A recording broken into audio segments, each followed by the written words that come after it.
At my 6-year-old's family visit, my mother-in-law left her alone in a parking lot for 5 hours while she took the other kids fun shopping. She told her, "Wait right here. Don't move."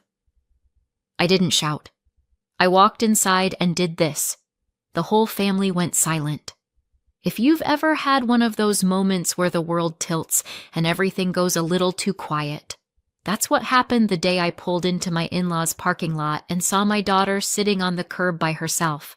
Mia was 6, small, the kind of kid who still mispronounced spaghetti and needed help with zippers.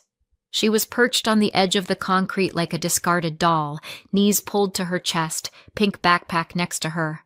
No shade, no water, no adults. Just her. I parked faster than you're technically supposed to and got out. "Mia?" I called. Her head snapped up. She squinted against the sun, then broke into a shaky smile. "Mom!" She stood too quickly and stumbled. When I got close enough, I could see her cheeks were red, her hair sticking to her forehead. Her little sneakers were gray with dust. I dropped to my knees in front of her. "What are you doing out here alone?" "Grandma said to wait," she said. "Right here." "For how long?" She glanced at the sky like it might give her the answer. I don't know. Since the long hand was on the 12 and the short hand was on the 1. I looked at my phone. It was 6 o'clock. 5 hours. Something hot and ugly rose in my chest. "Have you been out here this whole time?" I asked, trying to keep my voice level and failing a little. She nodded. "I wanted to go inside, but Grandma said, 'Wait right here. Don't move. Your mom will come. We're going shopping.'" My brain processed that in pieces. Shopping. Other kids. I looked around the empty parking lot. No cars besides mine. "Did she lock you out?" I asked, already knowing the answer. "I tried the door," Mia said. "It was locked. So I just waited. I didn't want you to miss me." That sentence actually hurt. I pulled her into a hug. She was warm, too warm. Not sunstroke warm, thankfully, but we were not far off the line where urgent care becomes involved. "Did you have water?" I asked. "No." She shook her head. "But I wasn't supposed to move." Of course she wasn't. My kid takes instructions seriously, especially from adults she still thinks are safe. I took a breath through my nose and stood up. "Okay," I said. "We're going inside." I held her hand and walked to the front door. It was locked, but my in-laws are predictable, and the spare key was still under the world's most obvious fake rock. I let us in. The air conditioning hit us like a slap. Mia shivered. I squeezed her hand. Voices drifted from the kitchen. Laughter. The high, bright sound of other children. The clink of shopping bags. For a second, I froze. I hadn't seen their car in the driveway when I pulled in, which meant they must have come home through the back entrance. They'd walked straight into the house, past the kitchen, past the living room, without so much as checking whether Mia was still outside where they'd left her. They knew she was out there.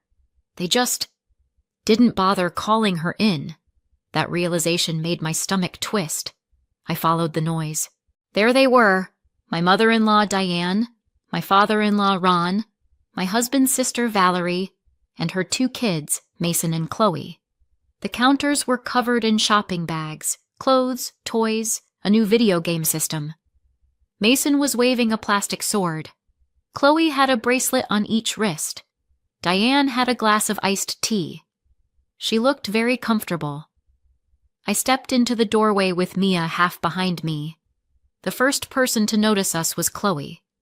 "Oh," she said. "She's back." Diane turned. "Well, there you are," she said. "We were wondering when you'd show up." "Were you?" I said. I kept my tone neutral. It came out slightly colder than neutral. Mia squeezed my hand. "We had so much fun," Valerie said, oblivious. "Took the kids to the mall, let them pick a toy, got ice cream, They were great. How nice, I said. Where was Mia for all that fun? Diane blinked. Outside. In the parking lot, I said. Yes, she said, like this was normal. I told her you'd be here any minute. No sense dragging her around stores when she's just going to whine and cling. She doesn't whine, I said. She's 6. She gets tired. You're too soft on her, Diane said, waving a hand. She needs to toughen up. I stared at her. She's been outside for 5 hours. Diane scoffed. It was not 5 hours. I held up my phone. I dropped her off at 1. It's 6. Ron shrugged. It's not like she was in danger. This is a safe neighborhood. By herself, I said. No bathroom, no water. She could have knocked, Valerie said. The door was locked, Mia whispered from behind me. They all looked at her as if they'd forgotten she had a mouth. I told you to wait right there, Diane said, frowning. If I say stay, you stay. It's not my fault your mother is late. I'm not late, I said. You told me to come around 6. Diane waved that away. Same thing. No, it wasn't. There is a special kind of rage that lives underneath a mother's skin. It's not loud. It's not wild. It's surgical. Precise. Cold. That's what woke up then. I'm taking Mia home, I said. Get her backpack. She hasn't had dinner, Diane said. You're overreacting. Mia's grip on my hand tightened. I could feel how much she wanted to disappear. We'll eat at home, I said. We're leaving. Diane put her glass down sharply. Absolutely not. We are having family dinner. We planned... You, I said quietly, left my 6-year-old alone in a parking lot for hours. She's fine, Ron said. Look at her. Nothing happened. There are adults who wouldn't leave their car unattended that long, I said. You left a child. Diane rolled her eyes. You're being dramatic. Valerie added, You always are. I didn't shout. I've learned that shouting gives people something to grab onto. Look how emotional she is. See? She's irrational. They stop talking about what they did and start talking about how you reacted. So I didn't shout. I let go of Mia's hand long enough to pull out my phone. I opened the family group chat, snapped a picture of my daughter's scuffed shoes and flushed cheeks, and typed, Just picked Mia up from your parking lot. She's been outside alone since 1 p.m. We won't be doing unsupervised visits again. Send. Diane's phone pinged on the counter. So did Valerie's, Ron's. They looked down, then up. The room went very, very quiet. This isn't over, Diane said. For once, I said. You're right. I picked up Mia's backpack, took her hand, and walked out. Nobody tried to stop us. That was the moment something shifted. Not just in me. Once my husband found out, in him too. I didn't know all of it yet, but I knew one thing. I was done pretending this was just how family is. On paper, my husband Lucas came from a close family. That's how he used to phrase it when we were dating. Close. The kind of close that meant weekly dinners, constant group texts, and a mother who always had an opinion ready before anyone asked for one. I thought I knew what that meant. I didn't. By the time we had Mia, now 6, I knew what intense meant in practice. It meant every conversation with his parents started with his sister Valerie, circled around Valerie, and ended with Valerie's kids, Mason and Chloe, who apparently could do no wrong in that household. My daughter was sweet, nice, no trouble, which in Diane's vocabulary translated to keep quiet and don't ask for anything. Diane loved being the heroic grandmother, the one who took the kids so you two can have a break. The one who raised you right, and now I'm helping with the next generation. What this looked like in reality was that she watched Mason and Chloe constantly, did their school pickups, their sports drop-offs, their everything. Valerie paid her a small amount sometimes. Mostly she didn't. It was family. When Mia was born, Diane offered to help with her too. Help was a generous word for what it turned into. There was always a string. I watched her on Tuesday, so you can run an errand for me this weekend, right? I took her to the park, so you don't mind sending a little something extra for groceries? I bought her a coat, so I used your card. Hope that's okay. Little leaks in the dam. Lucas had grown up being told it was his job to help. He was the reliable one, the responsible son. So when his mom hinted about money, he transferred it. When his dad mentioned being behind on bills, he picked up more shifts and paid them. When Diane sighed about how hard it was to keep the house up while also caring for Mason and Chloe full-time, he quietly set up a monthly transfer. He showed me the first one. "Just for now," he said, "until they catch up." 7 years later, it was still going. Every month, a bigger chunk of our budget than I like to think about went to his parents' account. On top of that, there were the little emergencies. They always had one.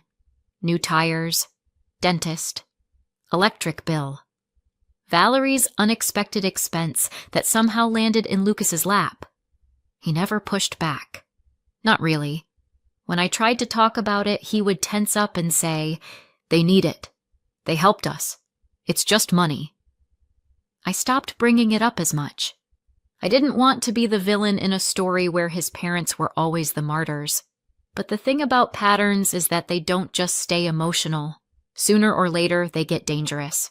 With Mia, it started smaller.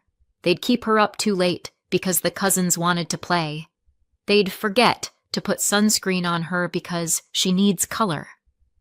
They let her stand at the edge of a pool while they talked, back turned, until she slipped on the wet tile and almost went in. Every time I said something, I was overprotective. Anxious. "Helicopter." "Nothing happened," Diane would say. "She's fine." Nothing happened. Until the day they made sure something could. When Diane announced in the family chat that she was taking all the grandkids for a fun day, I didn't immediately panic. She'd done outings before. It was supposed to be simple. I'd drop Mia off at 1, pick her up around 6. "We'll just be home, maybe run an errand or 2, Diane had said. She did not mention the 5-hour curbside abandonment plan. If she had, I might have rearranged my schedule. But that's the thing, isn't it? People like Diane never say, "I plan to do something reckless," and then blame you if your child survives. They just do it, then call it parenting style. Driving home after I picked Mia up, listening to my daughter describe how she watched the shadows move across the parking lot, how hot the ground got under her shoes, how she counted cars to pass the time, I felt something else settle in my chest. I had been raised to believe you don't blow up families unless you absolutely have to. They convinced me for years that this didn't qualify. But looking at Mia's sunburned nose, her exhausted eyes, her trust in me not to leave her alone again, I realized something very simple. They had crossed a line I didn't even know I had until they were standing on the other side of it waving, and this time I wasn't going to be the one reaching back. The thing nobody tells you about big family explosions is that the real blast comes later. The driveway scene, the group chat, the doorway standoff. That was just the match. The real fire was what happened after we got home and the adrenaline wore off. Mia wouldn't let go of me that night. She followed me from room to room like a quiet little shadow. If I went to the kitchen, she stood in the doorway. If I went to the bathroom, she waited outside. If I sat on the couch, she climbed into my lap, even though she hadn't done that in months. "Are you okay, Bug?" I asked at bedtime. She nodded, which would have been more convincing if she hadn't been gripping my sleeve like it was a life raft. "Do you want your nightlight?" I tried. "Yes," she whispered. Then, after a pause, "Can you stay?" "I'll sit here for a while," I said, settling into the chair by her bed. She lay on her side, eyes open. "Mom?" "Yeah?" "You're not going to leave me here and go shopping, right?" It hit like a punch. "No," I said. "I will never leave you like that." She thought about it. "Even if Grandma says I have to wait?" "Even then." She nodded slowly. "I thought, if I moved, you wouldn't find me." I swallowed hard. "You did everything right," I said. "You stayed where you were told. None of this is your fault." She blinked, and I watched one tear slide sideways into her hair. I didn't stay for a while.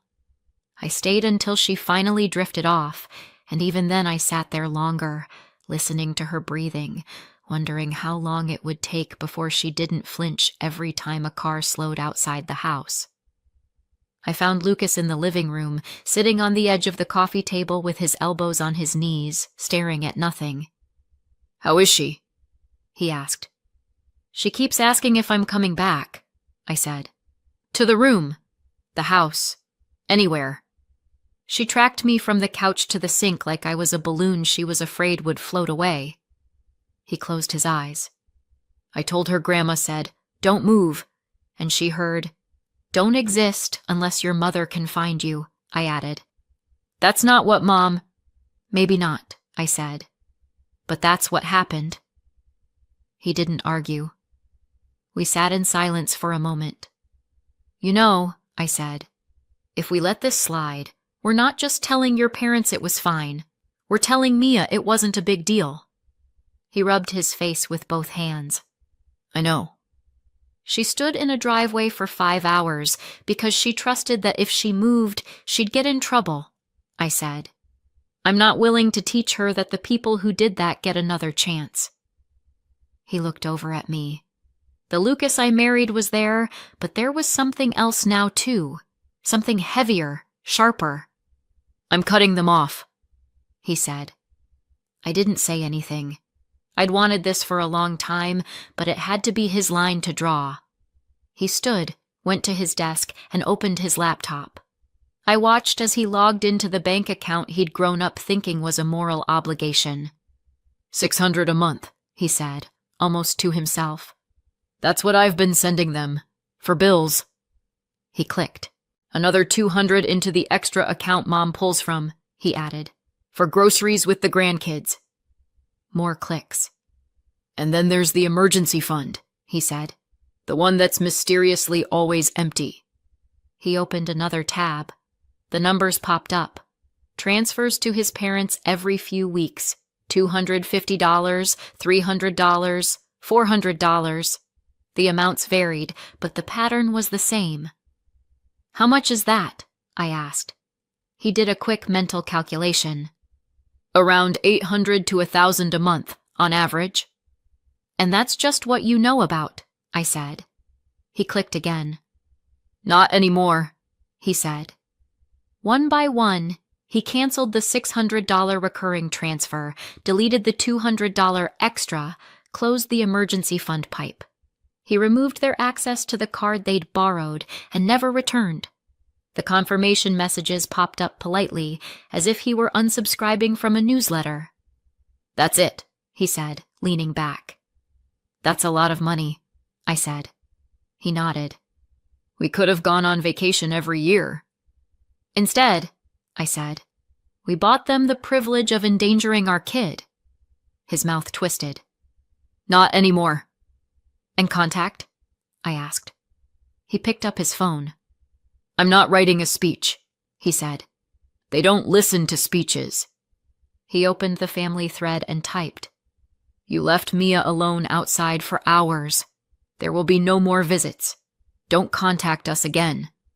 He hit send. Put the phone face down on the table. "That's it?" I asked. "That's it," he said. It took 6 minutes for his parents to notice. The phone buzzed with incoming messages.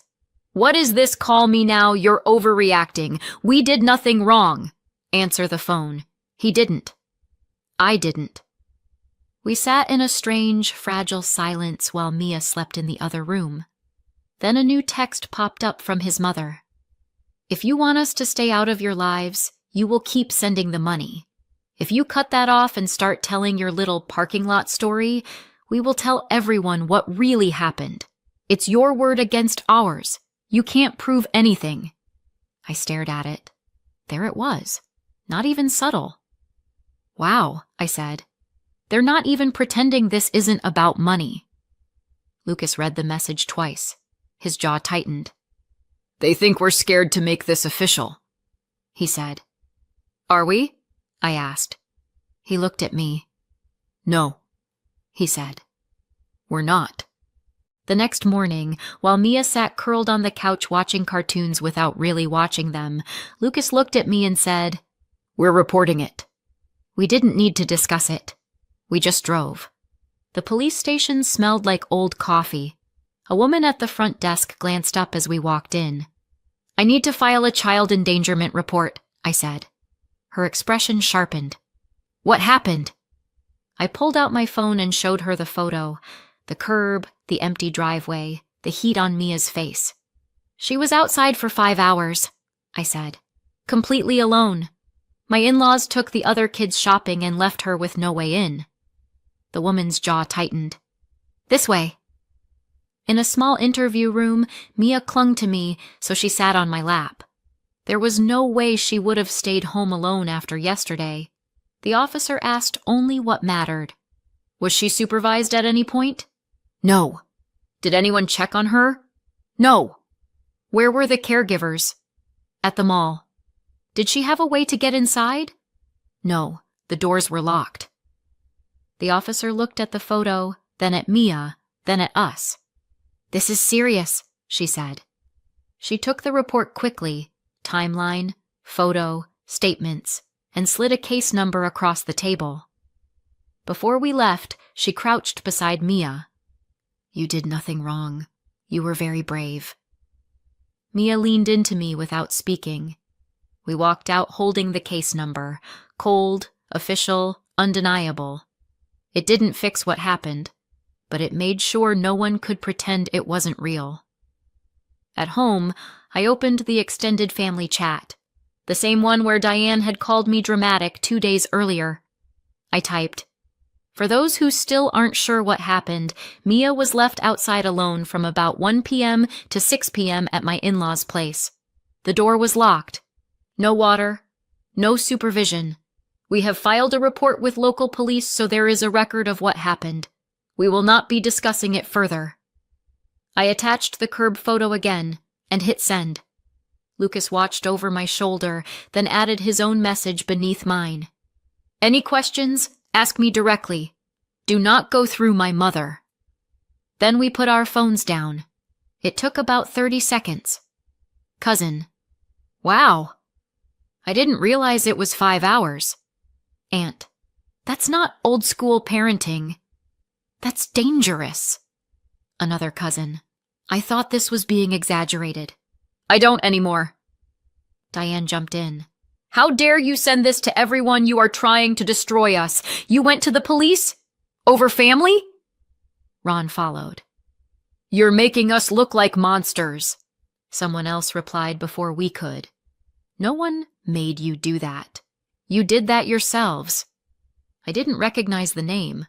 Some second cousin who'd been quiet up to that point. Diane tried again. This is a lie. She was only outside at a little while Lucas responded. Mom, stop. We both know that's not true. She went quiet after that in the chat. She did not go quiet in real life. The doorbell rang that evening just as we were clearing the dinner dishes. Lucas and I looked at each other. We didn't have to say it. He opened the door just enough to block the entry. There they were again. Diane and Ron. No Valerie this time. Just the original disaster duo. You called the police on us, Diane said. No hello. Yes, Lucas said. Ron glared. Do you have any idea what you've done? Yes, Lucas repeated. You are trying to ruin our lives. Diane hissed. "We could lose everything." "You almost lost my daughter," he said. "I guess now we're even." "You ungrateful little—" she started. I stepped up beside him. "You asked us to keep paying you to stay away," I said. "Remember that part? Keep sending the money if you want no contact. You tried to sell us your silence." Diane's face went blotchy. "That was not—" "You literally wrote it," I said. "I have the text." Ron jabbed a finger toward Lucas. "We did everything for you. We raised you. We helped you. We watched your child. You left her alone on concrete for 5 hours, Lucas snapped. You watched nothing. He took a breath, steadied himself. You're not coming near her again, he said. There will be no more visits, no more calls, no more money. You can't do this, Diane said. We'll tell everyone you made this up. You're turning them against us. You're doing a great job of that on your own, I said. She swung her glare to me. You did this. You poisoned him. I met her eyes. I didn't poison him, I said. I just stopped diluting the truth.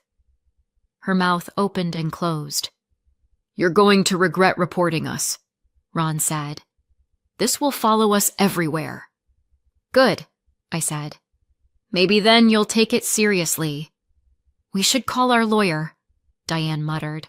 We'll get grandparents' rights. A judge will make you— If you try that, Lucas said quietly. Every word of what you did goes on record, with dates, times, pictures, and police reports. They stared at him like he'd grown a spine in front of them, and they hadn't received a memo. You think no one will believe us? He asked. Try us. For a moment, no one moved. Then Ron tugged Diane's arm. We're not getting anywhere, he muttered. She yanked it back, but the fight was gone from her eyes. For the first time, she looked less outraged and more scared. Not for Mia, for herself. You're choosing her over us, she said one more time, like repetition might make it less true. Lucas didn't hesitate. I'm choosing my daughter, he said. And myself. He closed the door. We waited. No pounding, no shouting. Just the muffled sound of their voices retreating down the walk and the car doors closing. I hadn't realized how loud they'd been in my head until they were gone. Later that night, as I tucked Mia in, she asked, almost casually, Is Grandma coming back?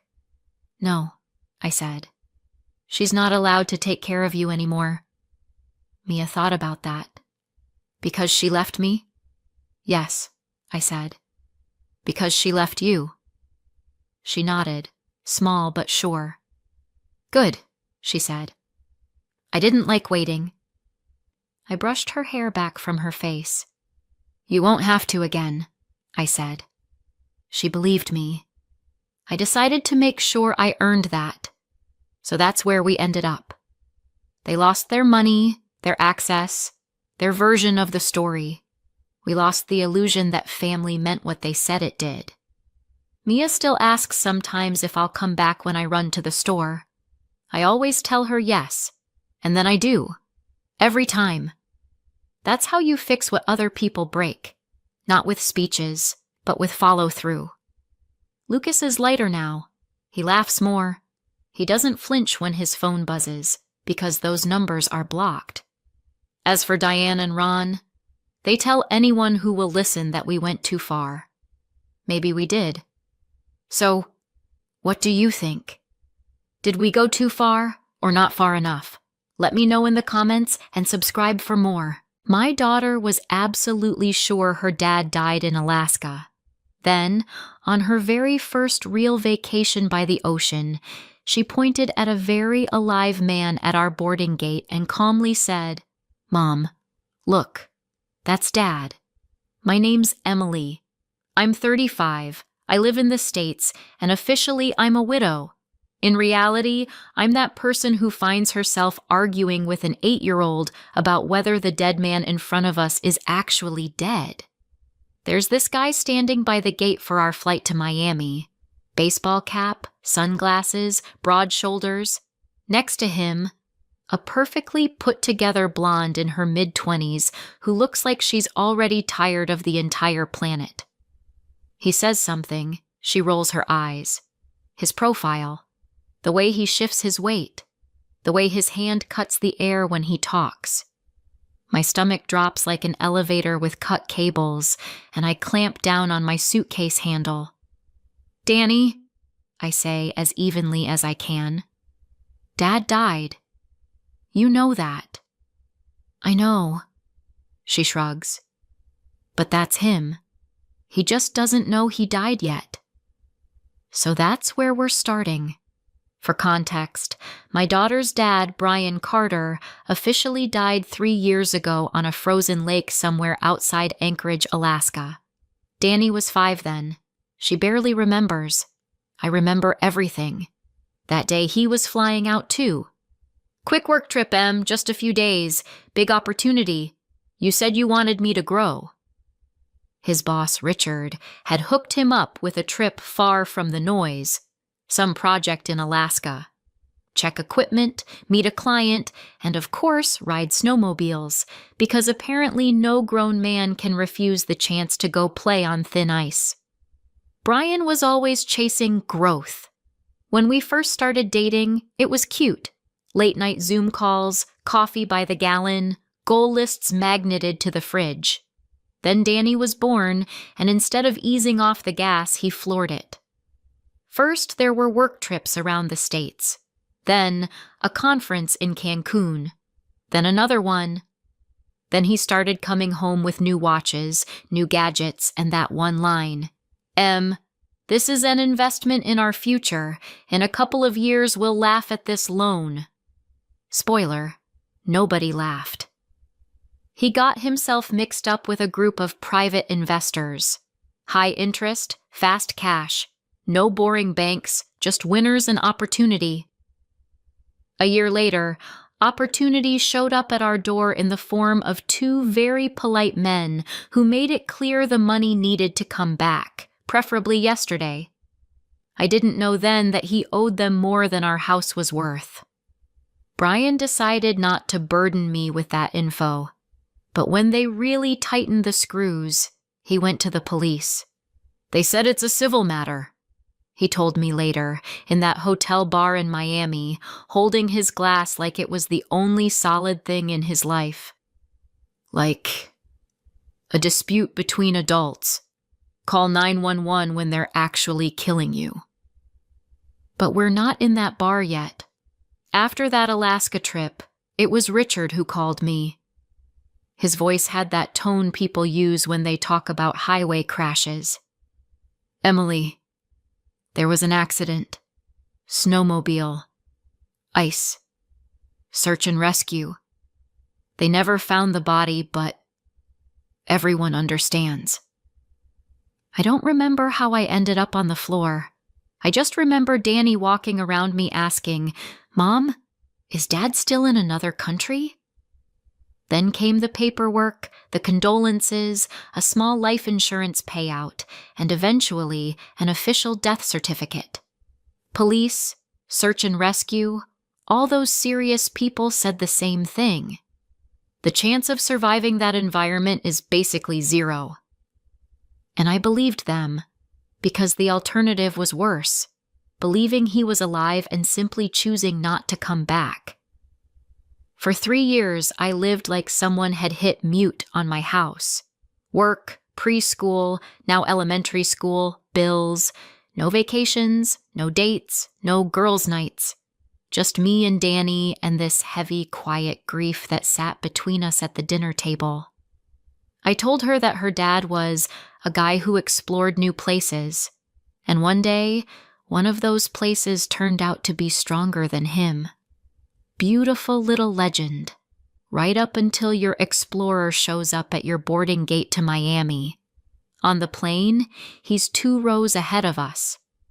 Danny gets her sad plastic apple juice and leans over. Mom, it's him. Look how he holds his head. I look. I keep talking myself down. This guy has a different cap, different phone, a tattoo on his wrist Brian never had. It's just somebody who looks like him, I say. That happens. Danny sighs, buries her face in her stuffed shark, and lets it go. Temporarily. I don't. I stare at the back of his seat for an hour and a half and think about how death is apparently not the most reliable thing in this world. Miami meets us with humid heat, palm trees, and lines everywhere. The classic American vacation circus, kids high on sugar, adults high on margaritas, everyone one minor inconvenience away from snapping. We get to the hotel, join the line at the front desk, Danny's half asleep on my shoulder, and then I hear it. Are you kidding me, Brittany? You knew this was a family resort. I can't see him, just the sound. Calm, tired, with that familiar, I'm about to lose it but still pretending I won't, edge. That's exactly how Brian sounded when 3-year-old Danny announced that broccoli was deadly poison. A blonde, Brittany apparently, comes flying out from behind a column and hisses, loud enough for half the lobby to hear. You said Ocean View, Brian. This is a zoo. He steps out after her. A kid runs past. He turns his head to keep from stepping on him, and that's when I see it. The face. No cap, no glasses, the same small mole on his cheek, the same jawline I've kissed more times than I can count. I don't have maybe anymore. I have one clear fact. My dead husband is standing in the lobby, arguing with his new girlfriend, and he looks very not drowned. I do the only logical thing. I turn away and pretend to be deeply fascinated by the rack of discount excursion brochures. I nearly don't sleep that night. Danny passed out 40 minutes into some cartoon about dolphins. I stare at the ceiling and run through 2 scenarios. Scenario A. It wasn't him. I've lost my mind, which, to be fair, is not shocking after 3 years of grief. I relax, eat hotel breakfast, swim, and we just have a plain, normal first vacation. We go home with a couple hundred photos and that's it. Roll credits. Scenario B. It was him. Brian. Alive, tan, with Brittany, who has no idea her boyfriend is legally dead. Then I have to decide. Do I pretend I never saw him, go back to my dead husband version of reality?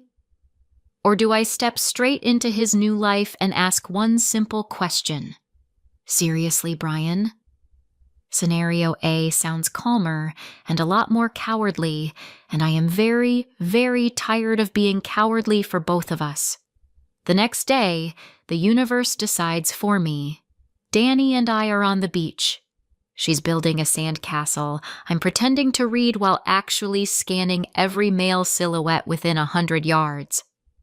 The music by the pool cuts off mid-song. Then, is there a doctor here? Somebody call 911. I look up. Crowd by the pool. Hand waving. A woman screaming. Brittany. Danny clutches my hand. Mom! It's Dad. I don't think. I run. There's a man on the tiles by the pool, his cap's off, sunglasses on the ground. He's white as the concrete, breathing in short little gasps. Brittany is full-on hysterical, and the teenage lifeguard looks like he's about to pass out himself. Apparently, my body remembers my basic first aid course better than I do. Back up, I hear myself say. Give him some space. I drop to my knees. Pulse. There. Fast. Breathing. Shallow. Eyes. Closed. Smell. Hotel sunscreen and too much alcohol. Brian, I whisper, not even sure I'm saying it out loud.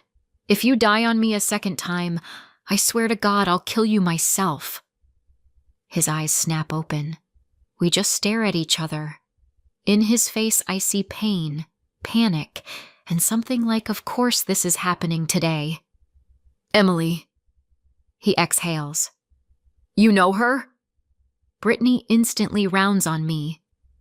Who is she? I would love to say, his wife, Brittany. The actual one. The legal one, if we're being picky. Instead, I stand up. I just helped, I tell her, then to the lifeguard, in normal, steady English. Did you call 911? He nods, wide-eyed. I walk away while Brian is still lying there, watching me leave. He finds me that night.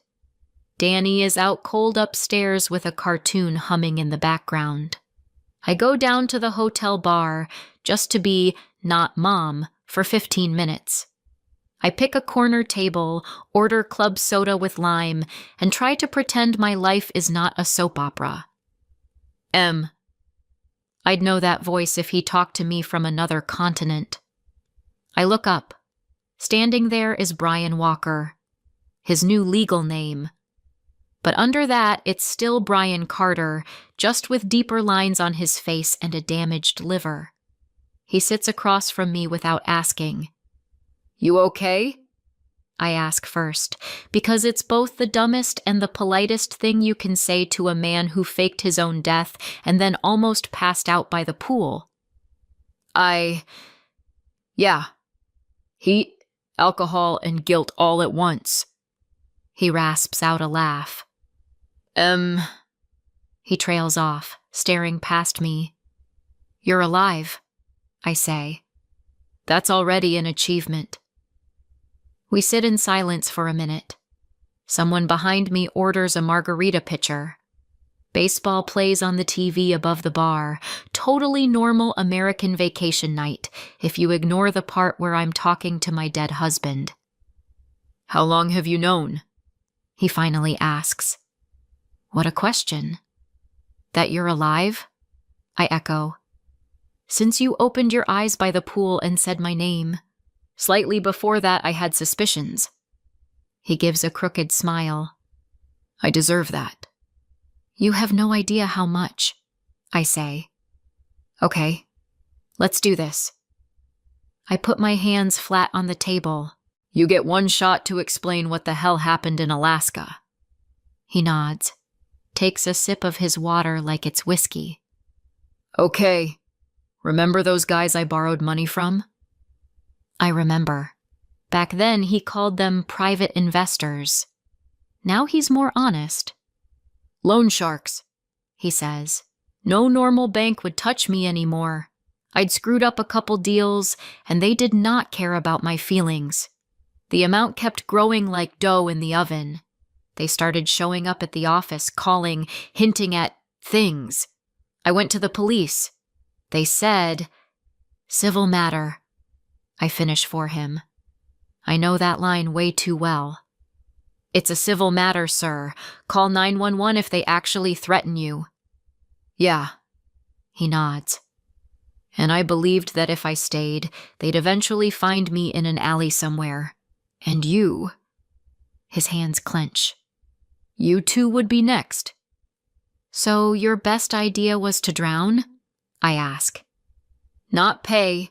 Not get a lawyer. Not tell your wife. Just disappear into a snowstorm? It wasn't... He stumbles. It wasn't that simple, Em. Richard. He suggested the trip to Alaska. Said, take a break, clear your head. There was a real client. I went.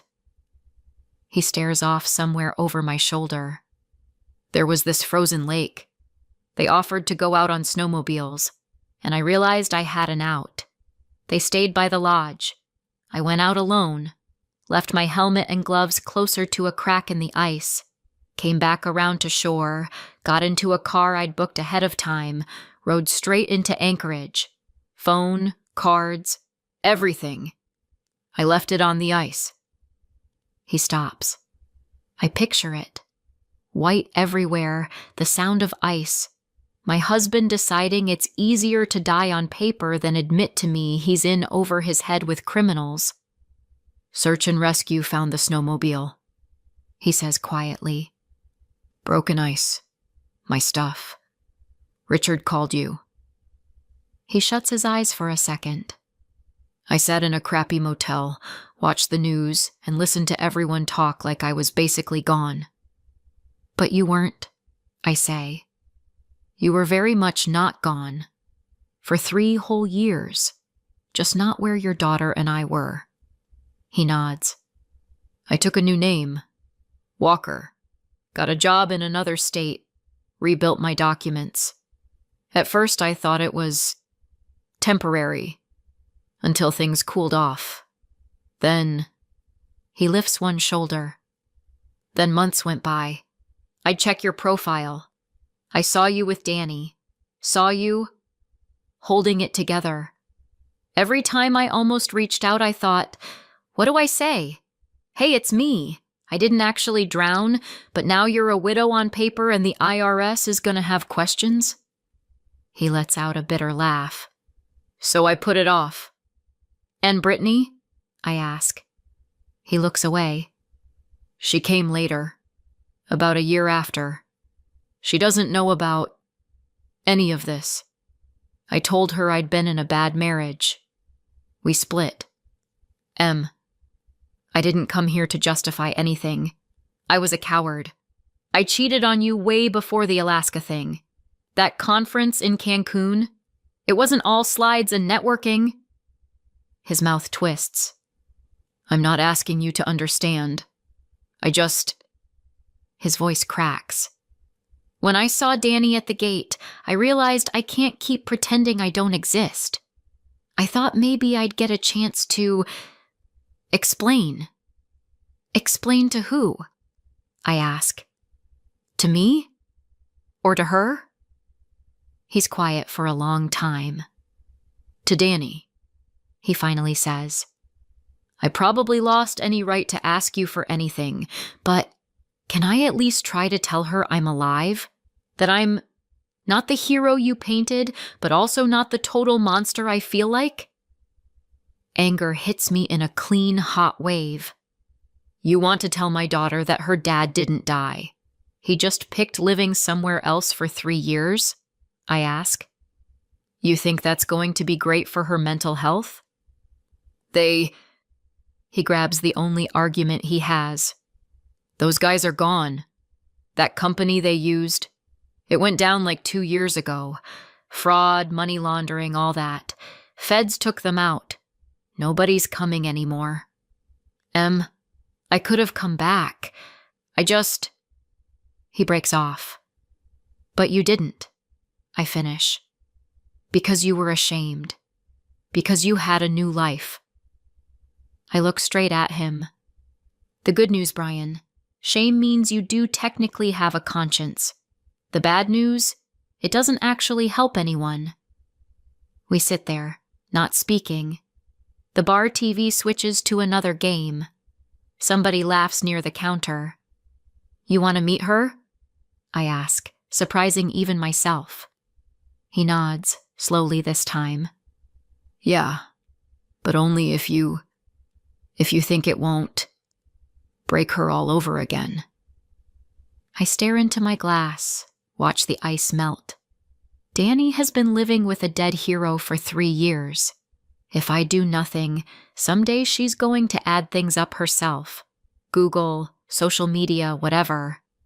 And it'll be 100 times worse. If I do this, her world shatters now, but maybe rebuilds stronger. Okay, I say.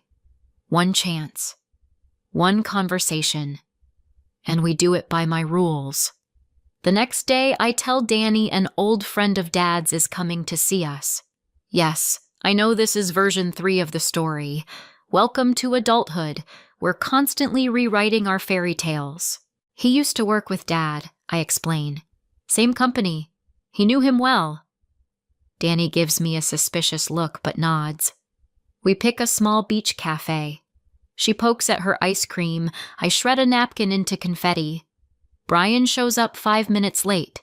T-shirt, jeans, no cap. He walks up to our table and stops. Danny looks up. The whole world holds its breath. "Hey, Danny," he says. His voice shakes. He flicks his eyes over to me. "Mind if I sit?" Danny glances at me, then back at him. When she speaks, her voice is very calm. "Mom, that's Dad." No doubt. No, he looks like. Kids don't usually doubt the people they love.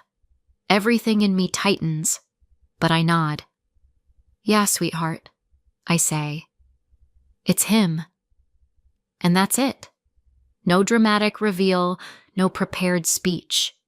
Just a table, 3 chairs, and a little girl who has spent 3 years waiting for someone she thought was gone. Brian sits. Danny watches him like he's an astronaut who just walked out of the TV. Then she slowly climbs off her chair, walks around the table, and climbs right into his lap.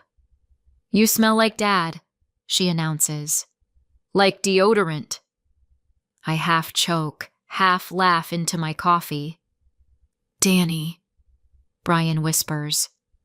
I made a lot of really stupid choices. The stupidest one was not being with you. You have every right to be mad. You don't have to say anything to me, but I'm here. I'm alive. And if you want me, I'll be there." Danny studies him for a couple more seconds.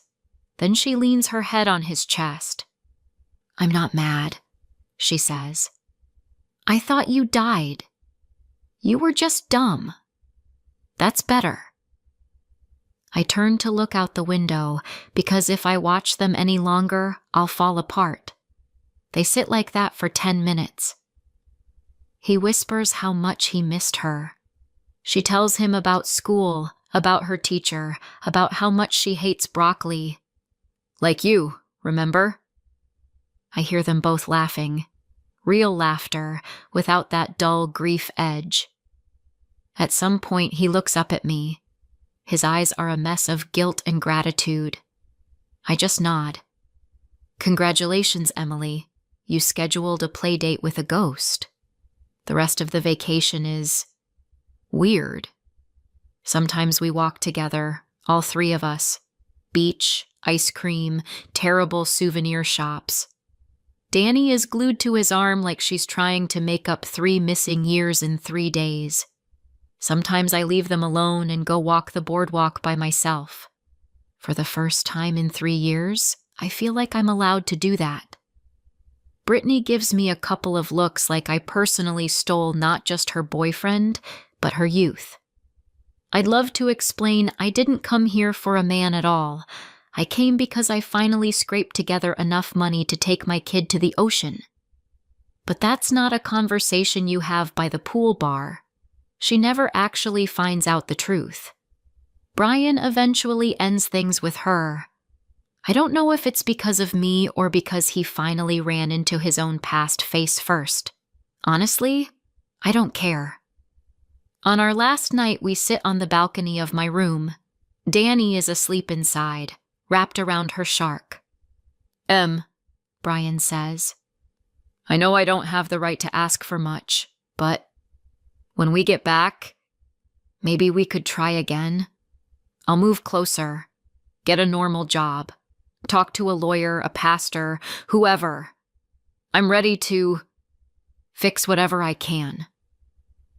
I look at him, at the same man who once brought me flowers and promised we'd grow old together, at the same man who decided pretending to drown was easier than telling me the truth, at the father of my daughter who is sleeping 10 feet away and smiling in her sleep for the first time in years.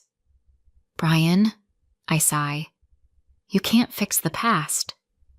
"But the future," he starts. "The future, yeah." I nod. "With Danny." I meet his eyes. but not with me. He's quiet. His face goes through everything at once: hurt, exhaustion, and a strange kind of relief, like he's been waiting for this no and hoping for a yes at the same time.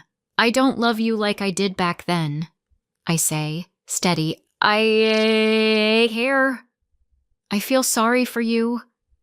I'm grateful you gave me Danny, but I can't live again with a man who once chose to die on paper instead of live honestly with me. He nods slowly. I get it, he whispers. I'll be there for her. I promise. He gives a small, sad smile. This time, without Alaska. We sit quietly. Down below, people laugh, music plays. Some guy argues about parking. Regular Miami vacation soundtrack. And I realize I'm not a widow anymore. And I'm not a wife. I'm just Emily, Danny's mom, a woman who outlived her husband, then outlived his resurrection, and somehow didn't lose her mind. Honestly, not a bad outcome.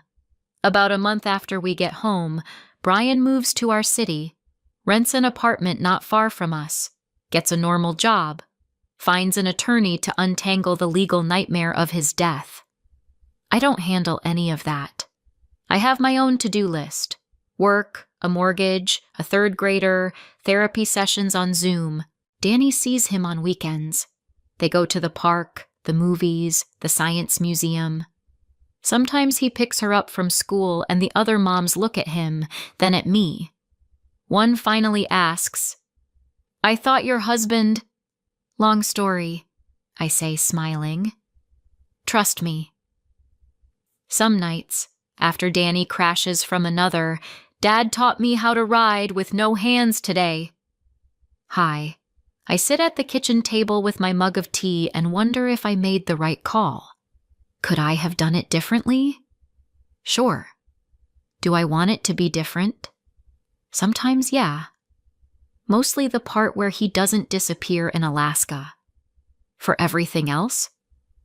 No, I let my daughter's father back into her life. I did not let him back into mine.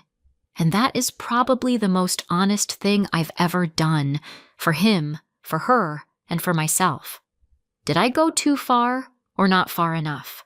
Let me know in the comments and subscribe for more stories like this.